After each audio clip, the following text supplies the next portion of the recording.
भगवान की तस्वीर का घोर अपमान आदि जनता कर रही है। गाड़ी के डैशबोर्ड पर ठाकुर जी रखे हैं और गाड़ी की पीछे की सीट पे अद्दा और दारू की बोतल रखी है। गाड़ी की आगे की सीट पर डैशबोर्ड पे हनुमान जी लहरा रहे हैं, झूल रहे हैं गाड़ी को दौड़ाने के लिए।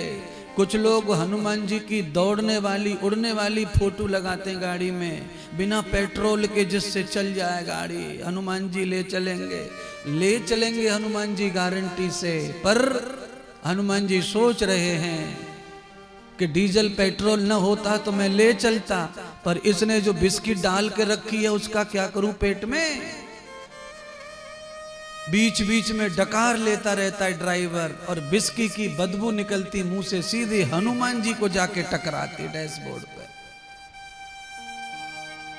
सुनिए, जो आदमी तंबाकू नहीं खाता, सिगरेट नहीं पीता, दारू नहीं पीता, बीड़ी नहीं पीता, उस आदमी की नाक में इसकी बदबू भी अच्छी लगती नहीं है। तो भगवान क्या कर रहे होंगे गाड़ी में बैठे बैठे, कितने व्याकुल परेशान। ड्राइवर तो अधिकांश मुंह में रखते हैं कुछ न कुछ। कोई बिरले भाग्यवान ड्राइवर होंगे जो इस तरह खाते पीते न हो। धन्यवाद दूंगा मैं उनको। पूरी गाड़ी का खिड़की लथड़ी रहती है थूक से। कई लोग तो इतनो थूके और खामे पूरी गाड़ी पे, ऐसो लगे का वो डायरिया है, वो दे उल्टी, पर वो डायरिया नहीं है, वो खाली गुटखा को थूक है, लाल पीला करता रहता है। सुनिए, ऐसी स्थिति में भगवान से बिल्कुल भी आशा मत रखो। भगवान तुम्हारी आशा पूरी नहीं करेंगे। ऐसी स्थिति में जब आप पिए हैं, खाए हैं, भगवान कब साथ देते हैं यात्रा में? जब आप भगवान के भरोसे शुद्ध मन से चलते हैं तो भगवान आपको 1000 फीट खाई में गिर जाएगी तो भी आपको बचा के बाहर ले आएंगे। जिस समय वो बचाने पे आए, जिस समय वो बचाने पे आए, आग पानी वो तूफान से भी बचाए। आग से भी पूरा शरीर जल गया तो भी प्रभु बचा के ले आते हैं। बीच समुद्र से भी बचा के ले आते हैं। आपने सत्यनारायण की कथा सुनी होंगी। उस कथा में आता है कि सेठ का, वैश्य का जमाई बिना प्रसाद लिए यात्रा पर चला गया। भगवान नाराज हो गए। बीच समुद्र में जाकर के नाव डुबा दी भगवान ने। केवल प्रसाद भगवान का नकार दिया, अपमान कर दिया प्रसाद का। भगवान की भक्ति में कितना दम होगा, केवल भगवान के प्रसाद में इतनी नाराजी है। अच्छा, कभी कभी कोई चढ़े हुए लोग मतलब थोड़े से, जिनके पास घर है, थोड़ी गाड़ी खड़ी है 2 दरवाजे पे, झाड़ू पोछा वाले आ जाते हैं। तो कुछ लोगों में ऐसी मूर्खता आ जाती है कि वो प्रसाद लेने को अपमान समझते हैं। कहीं प्रसाद बट रहा है, लोग उन्हें प्रसाद देना चाहते हैं तो वो गर्दन हिला के ही ना बोलते, क्या हो गया है तुमको, बैक गियर डाल रही है गर्दन। प्रसाद को ना बोलते हैं। या तो सत्यनारायण की कथा झूठी है या तो फिर ये भगत झूठा है, कुछ तो गड़बड़ होगा। समुद्र से डूब के भी जिंदा लौट आया वैश्य का जमाई, क्योंकि जब पता चला कि उसने अपमान किया था प्रसाद का तो भगवान से माफी मांगी सास ससुर ने, पत्नी ने, और वो प्रसाद जाकर के समुद्र में दिया। उसने प्रसाद से माफी मांगकर ग्रहण किया तो समुद्र से फिर से वापिस हो गया, वो जीवित हो गया, लौट आया। तो महाराज भव सागर से भी बच जाते भगवान के प्रसाद से। ये भगवान का प्रसाद है जो कानों में पड़ रहा है कथा के रूप में। हरि अनंत हरि कथा अनंता। भगवान के दर्शन सरल हैं, पर भगवान के चरित्र और लीलाओं का दर्शन कठिन है। भगवान की लीलाएं गोपियों ने देखी, उसके बाद किसी ने नहीं देखी। अब जो भगवान की लीला सुनते हैं वो गोपियों की तरह ही भगवान के प्यारे हो जाते हैं। इसीलिए कथा नहीं छोड़नी चाहिए, जाना चाहिए कथा में। अरे 7 ही दिन सही, पर 7 दिन के लिए परमात्मा की गोपी का स्थान प्राप्त हो रहा है। पीहतम इंद्रिणाम सुखम, हमारी जो इंद्रिय पीती हैं कथा को, रस को, इसको ही गोपी कहते हैं। कान गोपी है, आंखें गोपी हैं। ये गोपियां जब ठाकुर जी का रूप देखती है, इनके अंदर तारों में भगवान समा जाते हैं, टकटकी लगाकर देखते रहते हैं, हृदय प्रसन्न होता है। कान सुनते हैं। आप सब जानते हैं कथा के बारे में, टीवी पर सब जुड़ते हैं, सब सुनते हैं।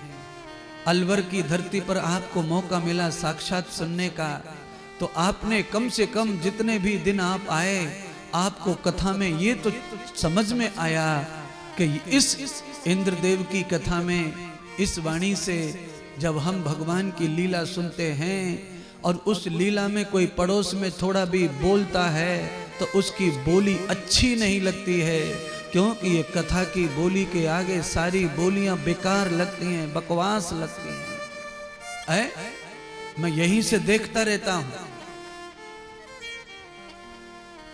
अगर कोई बगल में डिस्टर्ब आपको कर रहा है तो आप हाथ से उसको दबाते हैं, अरे चुप रहो, शांत रहो। क्यों? क्योंकि ये सच में ही डिस्टर्ब है, बाधा है।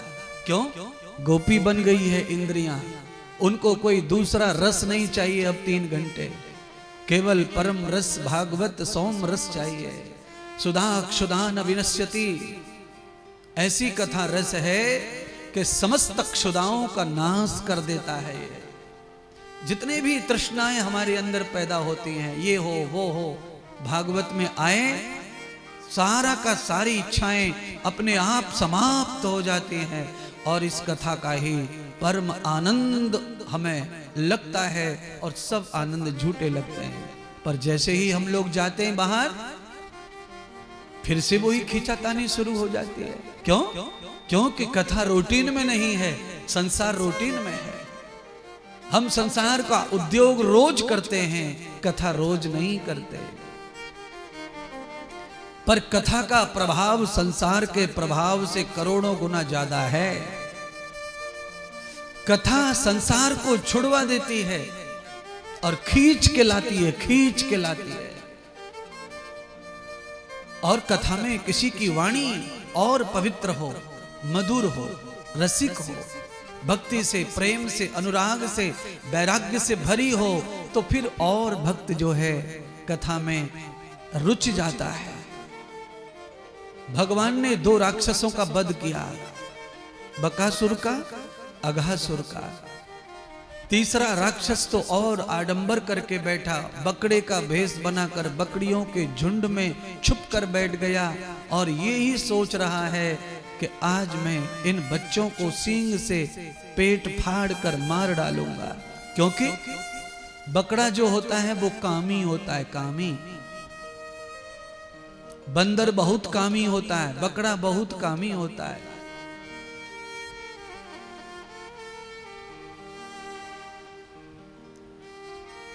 इसीलिए बकरे को पालने वाला केवल और केवल कोई होगा तो वो वही होगा जिसको बकरा बेचना है या तो खाना है, और बकरे को कोई नहीं पालता।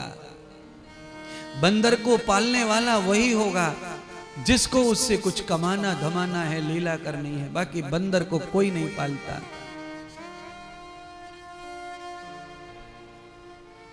इसलिए बकरे को कटना पड़ रहा है,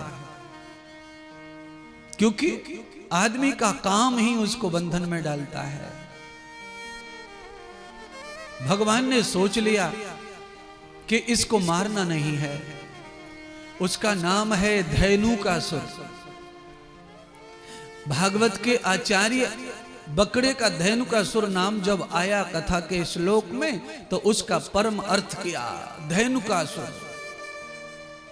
जरूरत से ज्यादा धन इकट्ठा हो जाए और उस धन से कभी धर्म का कार्य न किया गया हो तो वही धन राक्षस बन जाता है, पूरे परिवार के बच्चों को लफंगा बना देता है और पूरे घर में बीमारी करके सबको हॉस्पिटल में मौत के घाट उतार देता है। वही धन राक्षस बन जाता है। जरूरत से ज्यादा धन, पवित्र धन ना हो, धर्म में ना लगे धन, रोज धन बढ़ता जाए पर पवित्र ना हो तो वो धन राक्षस बनता है।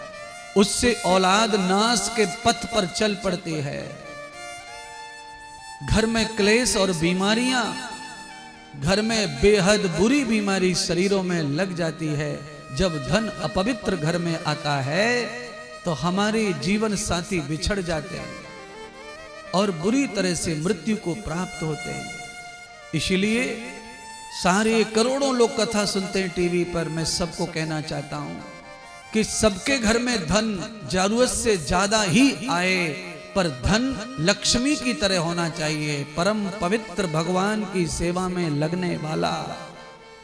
जब धन भगवान की सेवा में लगता है तो हमारी बुराइयां तो छुड़ाता ही है, पर साथ में न जाने कितने गांव वासियों की बुराई भी छुड़ा देता है। जब धर्म में धन लगता है तो वो लक्ष्मी पति परमात्मा का रूप धारण कर लेता है।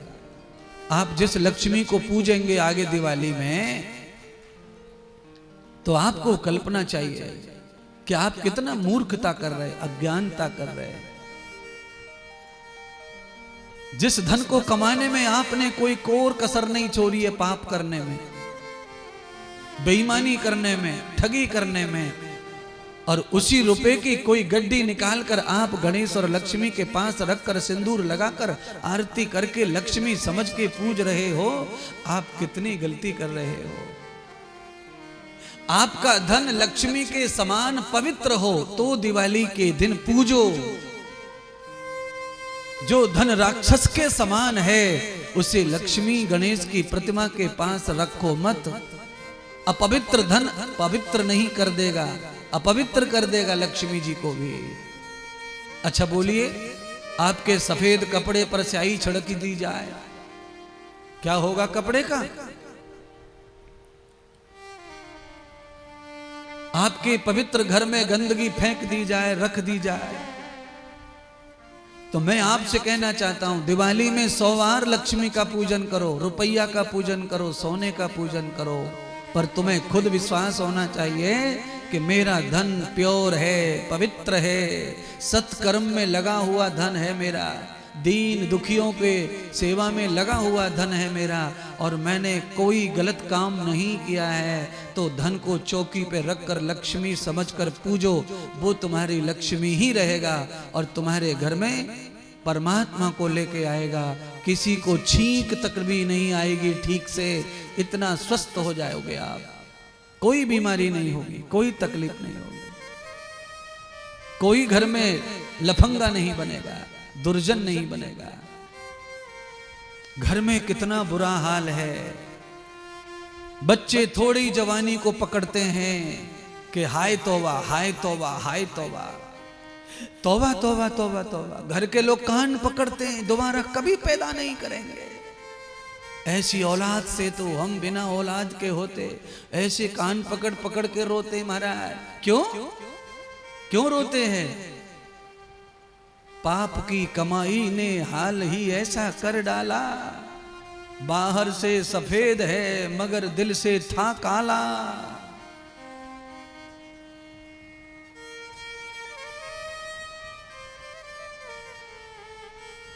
भगवान ने सोच लिया ये धेनुकासुर अपवित्र धन है, इसका नाश नहीं करना चाहिए।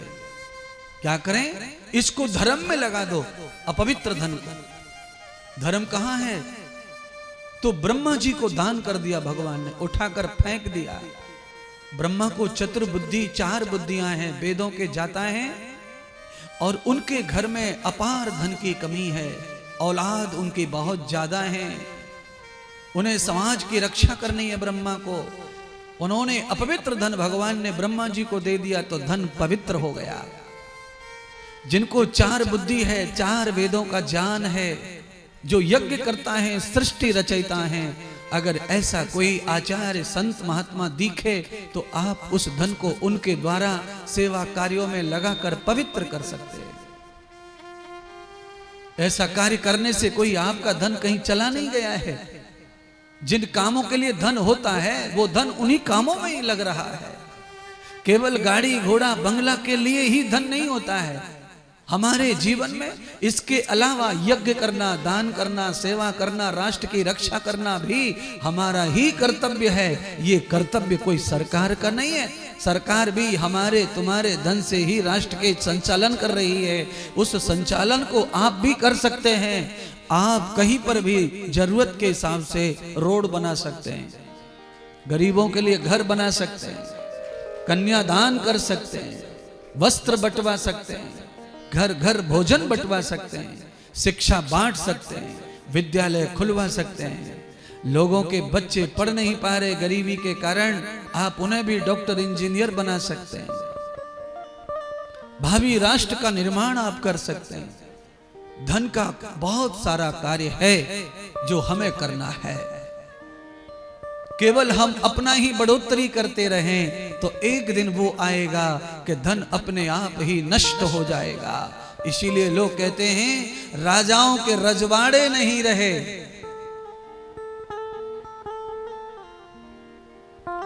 कहां चले गए रजवाड़े? कर्म के कारण ही गायब हो गए। ऐस आराम मौज मस्ती और कोई शुभ कर्म नहीं, कोई सत्कर्म नहीं, तो कितनों का नाश हो गया। और जो राजा सत्कर्मी थे, राजा दशरथ सत्कर्मी थे, आज तक उनका गीत गाया जाता है। और उनके घर में स्वयं नारायण पति पैदा हो गए, पुत्र के रूप में यश करने वाले राजा। पांडवों ने यज्ञ किए, पांडवों ने अखिल विश्व को भंडारा करवाया। पांडवों का महाभारत की कथा गाई जाए तो पांडवों को यश ही यश, यश ही यश गाया जाता है। सबका धन खाया कौरवों ने, उनका अपयश गाया जाता है। आपकी इच्छा है आपको कौन सी मंडली में नाम लिखाना है, अपयश में या यश में? मेरी इच्छा है कि आप यश में नाम लिखाओ, अपयश में ना, अपकीर्ति में नहीं, आपको सत्कीर्ति में नाम लिखना है। बहुत बड़ा बगीचा जिसमें हजारों चिड़िया रहती पेड़ों पर। एक दिन ऐसा हो गया, अकाल पड़ गया, पेड़ सूखने लगे। अचानक सूर्य के प्रताप से आग लग गई पेड़ों में। पेड़ों में आग लगी, सब चिड़िया भाग गईं। एक चिड़िया पेड़ पर ही डटी रही। कौआ आया, उसने कहा, अरे पगली, पेड़ में आग लगी है और तू पेड़ पर बैठी है, सब भाग गए, तू भी क्यों नहीं भाग जाती? तो चिड़िया ने कहा कि मैं इसलिए नहीं भाग जाती हूं क्योंकि मेरा जीवन इसी पर पैदा हुआ, इसी पर बड़ा हुआ। इस वृक्ष ने मुझे फूल फल भोजन दिया। फल दीने इस वृक्ष ने, फल दीने इस वृक्ष ने, और मैंने गंदे कीने पात, इस वृक्ष ने मुझे भोजन दिया, जगह दी, और मैंने क्या किया? इस वृक्ष के ऊपर जिंदगी भर मैं मूतती रही और मैं बीट करती रही, हगती रही। मेरा यही काम रहा। फिर भी इसने कभी मुझे नहीं भगाया, मुझे पचाता रहा। मां की तरह इसने मुझे रखा। फल खाए इस वृक्ष के गंदे कीने पात, और मेरा धर्म आज यही, जलूं इसी के साथ। मेरा यही धर्म है, तुम जाओ। आपत्ति आने पर जो छोड़ के गया फिर क्या? दूसरी चिड़िया समुद्र में गई दौड़कर और पानी भर के ले आई चोंच में, और जलते हुए बगीचे में पानी डालने लगी। वहां पर भी कौआ आया, उसने कहा, पागल हो गई हो, इतनी बड़ी आग तुम्हारी चोंच के पानी से कैसे बुझ जाएगी? चलो बकवास बंद करो और भागो यहां से। चिड़िया ने कहा, कौआ तुम सही कह रहे हो, मेरी चोंच के पानी से आग बिल्कुल नहीं बुझेगी, पर इस बगीचे का जलने का इतिहास जब गाया जाएगा तो आग लगाने वालों में नहीं, मेरा नाम आग बुझाने वालों में लिखा जाएगा। मैं भी आपसे वही कह रहा हूं, आप किसी के घर में, किसी के दिल में, किसी की जिंदगी में, किसी के संसार में आग मत लगाइए। कोशिश कीजिए कि आपकी विचारधारा से लोगों के घर में शांति आए, सुकून आए, घर में सरलता आए। ऐसा विचार मत बांटिए जिससे शांति वाले घर में भी अचानक हल्ला मच जाए। आग लगाने वाले लोग इतने हैं? कई लोग तो इतने ज्यादा जल्दी आग लगाते हैं कि पेट्रोल भी जितनी जल्दी आग नहीं लगा सकता है। कई बुढ़िया ऐसी रहती हैं, बुढ़िया कि ऐसे कान में कुछ बोल जाती हैं बहू रानी के कि बहू रानी उठा उठा के मारे बहू सास को। फिर अरे रे रे रे रे। कई पुरुष भी ऐसे हैं जिनको चैन ही नहीं पड़ता चुगली चाटी ना करें जब तक अफरा सा होता रहे। 4 की 14 नहीं बनाई और किसी के घर में झगड़ा टंटा नहीं करवाया तब तक लोगों को चैन नहीं पड़ता। ऐसे बहुत ज्यादा लोग दुनिया में रहते हैं। भगवान ने तीसरे राक्षस को देखा, गैया मरी पड़ी हैं, मूर्छित पड़ी हैं। अरे वृंदावन वासियों, इन गायों को क्या हुआ? तो सबने रो रो कर कहा, अरे गोविंद, अरे कान्हा, ए गोपाल, नंद के लाला, गायों को पानी प्राप्त नहीं हो रहा है। जहां गैया पानी पीने जाती थी वहां पर विष है और एक काला सांप घुस आया है, उसने पूरे पानी को विषैला कर दिया है। हे नंद के लाल, तुम रक्षा करो। भगवान ने रक्षा करने के लिए महाराज गेंद और बल्ले का खेल खेला यमुना के तट पर, और गेंद जानबूझकर मेरे प्रभु ने डाल दी जमुना जी में। कदम के पेड़ पर चढ़ गए और जमुना में कूद पड़े। गेंद लाऊंगा तेरी श्रीदामा, गेंद। और क्यों कूदे ये किसी को नहीं बताया, केवल गेंद का बहाना बना करके। बहाना बना करके तुम लोग ऐसे हैं कि काम से बचना चाहते हैं, पर भगवान ने बहाना बनाया सृष्टि के उद्धार के लिए। मेरे मित्रों में डर ना पैदा हो जाए कहीं जमुना में कूदने का, मेरे मर जाने का, मेरे डूब जाने का, इसीलिए बहाना गेंद का बनाया। महाराज, बहाने से बहुत सारे काम बन जाते हैं और बहाना बनाकर काम बिगड़ भी जाते हैं। कल मैंने एक दृष्टांत सुनाया था गुरु चेला का। चेला को आलस की वजह से जाना नहीं था बगीचे में, इसीलिए वो तुलसी को जानता नहीं, ये बहाना बना दिया। दूसरे ने बहाना बना दिया कि केले के पत्ते जैसा पत्ता होता है तुलसी का। दोनों के बहाने, इस बहाने की वजह से गुरु आज्ञा और गुरु के साथ में धोखाधड़ी का अपराध लग गया। और एक दूसरा बहाना जो बिगड़े हुए काम को बना देता है। एक बहाना ऐसा है, एक महात्मा को न्योता दिया बुढ़िया अम्मा ने जिमने का। महात्मा जिमने के लिए आए, अम्मा ने भोजन परोस दियो।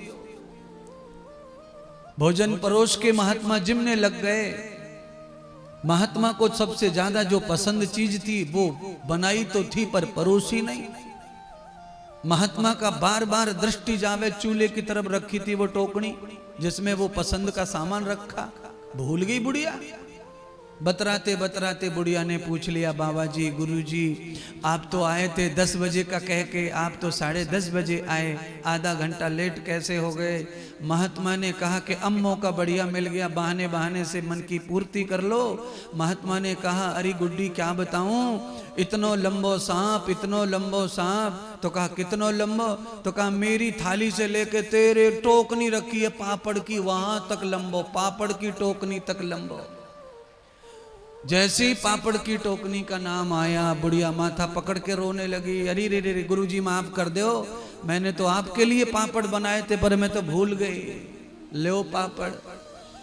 बुढ़िया की सेवा को पूरा कर दिया, अधूरा रह जाता। अपना भी सुख, बुढ़िया का भी सुख, धर्म पूरा कर दिया महात्मा ने बहाने से, और कोई सांप नहीं मिला। और चेला बहाना बनाकर अपराध पा गया और महात्मा बहाने बना करके चेले का कल्याण कर दिया, भूला हुआ याद करवा दिया। बहाने से काम बनते हैं और बिगड़ते हैं। भगवान ने गेंद के बहाने काम बना दिया ब्रजवासियों का। पाताल में परमात्मा पहुंच गए। वहां जाकर देखा भगवान की भक्तानी कृष्ण गुण गाने में लगी है। उस कालिया नाग की दो पत्नियां, दोनों भगवान के परम भक्त, रात दिन प्रभु की भक्ति करते हैं। भगवान कितने भी अर्जेंट काम से गए पाताल में, पर पहले भगवान ने अपना काम नहीं किया। पहले भगवान ने अपने भक्त को प्यार दिया, मुलाकात की। इसीलिए जरा तुम्हारी खोपड़ी में बिठा लो। भगत पाताल में भी छुप के बैठा है तो भी परमात्मा पहुंच जाता है। तुम तो बहुत जल्दी मिल जाओगे भगवान को। इसीलिए हर समय हरि गुण गाते गाते काम करो। फैक्ट्री जाओ, नौकरी जाओ, कुछ भी कितना भी बिजी शेड्यूल हो, मन में जपते रहो, तन में जपते रहो, हाथ पैरों से काम करते रहो। इस बुद्धि को लगाए रखो कंप्यूटर में, पर अंदर कुछ और ही चलने दो। अच्छा, एक साथ दो काम कर सकते हैं कि नहीं? है? कर सकते तो हैं। हमारी माताएं बहनें फोन पे बात भी कर रही हैं और खाना भी पका रही हैं। फोन के गाने सुन रही हैं और खाना पका रही हैं। है? गाड़ी चलाते समय ड्राइवर गाड़ी भी चला रहा है और खूब गुटखा मुंह में चबा रहा है, धुआंधार चूस रहा है। दो दो काम कर सकते हैं तो फिर भजन क्यों नहीं कर सकते? काम के साथ राम का भी संग है। काम करते रहो, राम गाते रहो। ये कौन कहता है? ये सच कहाँ है? कैसे प्रमाण मिलेगा कि काम के लिए राम जरूरी है? तो ये रामायण से ही प्रमाण मिलता है। भगवान श्री हनुमान जी जा रहे हैं लंका के लिए, सीता की खोज करने के लिए, तो राम जी ने आशीर्वाद दिया। हनुमान जी ने अपने काम को सिद्ध करने के लिए जैसे ही उड़ान भरी समुद्र में, सबसे पहले उन्होंने राम का जयकारा लगाया, जय श्री राम। हाँ, इसको जैसे ही तुम कंप्यूटर पे बैठो, गाड़ी में बैठो, स्टीयरिंग पे बैठो, चाबी घुमाओ, एक बार बोल लो, क्या फर्क पड़ता है? हनुमान जी जय श्री राम बोलकर उतरते और चढ़ते हैं वाहन पर। जब भी गदा मारते थे वो जय श्री राम बोलते हैं। नहीं तो निकाल के देख लो, आनंद सागर जी ने रामायण में क्या डाला है एक्टिंग, क्या पार्ट हनुमान जी निभा रहे हैं। जब भी गदा पीठ पे पड़ती है राक्षस के, हनुमान जी का मुंह वही बोलता है, जय श्री राम। बहुत बड़ी ताकत पैदा होती है। नहीं तो आप कल लकड़ी फाड़ के देखना, कुल्हाड़ी लेकर, बिना जय श्री राम के कुल्हाड़ी चलाना लकड़ी पर, और एक बार कुल्हाड़ी को ऊपर उछाल के जय श्री राम बोल के मारना लकड़ी में, फिर देखो लकड़ी का क्या भूसा बनता है। ताकत है। हर चीज में अलग अलग एनर्जी होती है। अगर शब्द से आदमी कमजोर पड़ता है तो शब्द से ताकत भर भी पड़ता है। कई शब्द ऐसे हैं जो सुनने के साथ ही आदमी को व्याकुल, परेशान और कमजोर कर देते हैं। कई शब्द आदमी को बलवान बनाते हैं। महाराज, हाथ जोड़ के दोनों पत्नियां प्रार्थना करने लगी, हे गोपाल, हे बालक, तुम अति सुंदर हो, शीघ्र यहां से चले जाओ। तुम्हें देखकर ऐसा लगता है कि साक्षात प्रभु की तस्वीर सामने आ गई है। तुम कौन हो? तो प्रभु ने अपना कृष्ण रूप बनाया, विष्णु रूप बनाया और अपनी भक्तानियों को पहले परिचय दे दिया कि तुम जिसको बुलाती हो दिन रात वही है, दर्शन करो और सौभाग्यवती भव, अखंड सौभाग्यवती का आशीर्वाद। अब तो भगवान बंध गए बंधन में पत्नियों के, अब उस राक्षस को भगवान मार नहीं सकते। गेंद पर हाथ मारा, कालिया ने झपट्टा भगवान पर मार दिया, फुसकार, जहर उगल दिया, परमात्मा को शरीर से नीला बना दिया। प्रभु समझ गए ये लातों का भूत है, बातों से मानने वाला। भगवान ने उसे नाथ दिया, अपनी उंगली डाल दी उसकी नाक में, आर पार कर दी, जहर सारा उगलने लगा। पत्नियों ने पहचान लिया साक्षात नारायण है। मेरे पति को बस में करने वाले मात्र दो ही देवता हैं, या तो शिव है जो बस में करके गले में लटकाया है, या तो क्षीर सागर के शयन करने वाले नारायण जिन्होंने मेरे पति को बिस्तर बना के सोए हैं, और कोई मेरे पति को बस में नहीं कर सकता।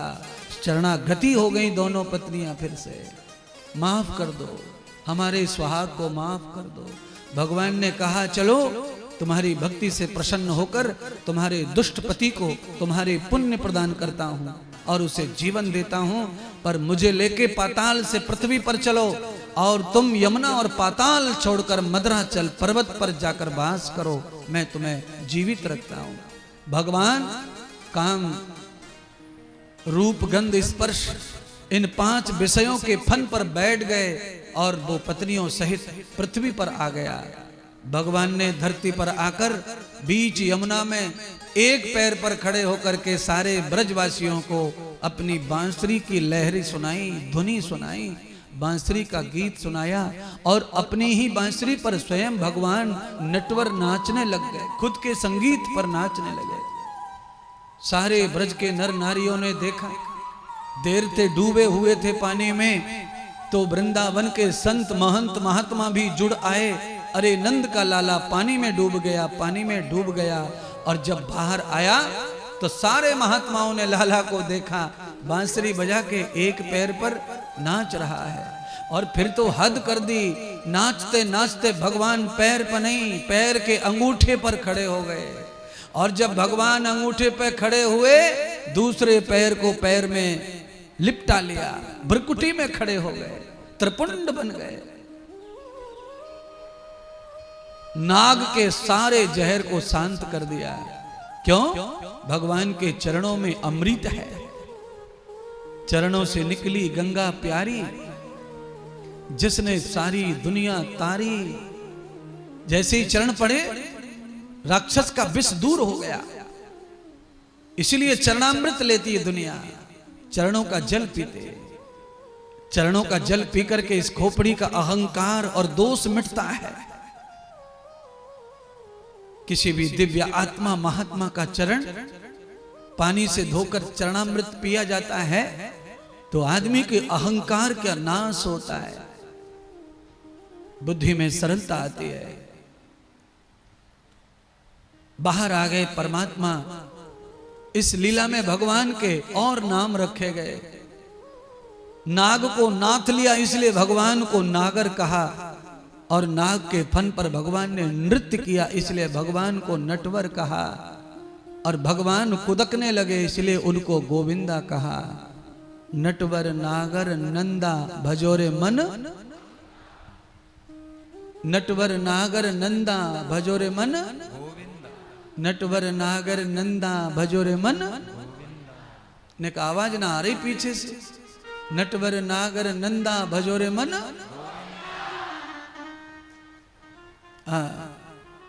जो बदमाश तुम्हारे संग रहता है उसको ही बार बार कहो, मैं ये कहना चाहता हूं। इसीलिए तुम नहीं कह पाते क्योंकि तुम डरते हो मन से, इसीलिए मैंने कहा कहो कहो, नटवर नागर नंदा भजोरे मन।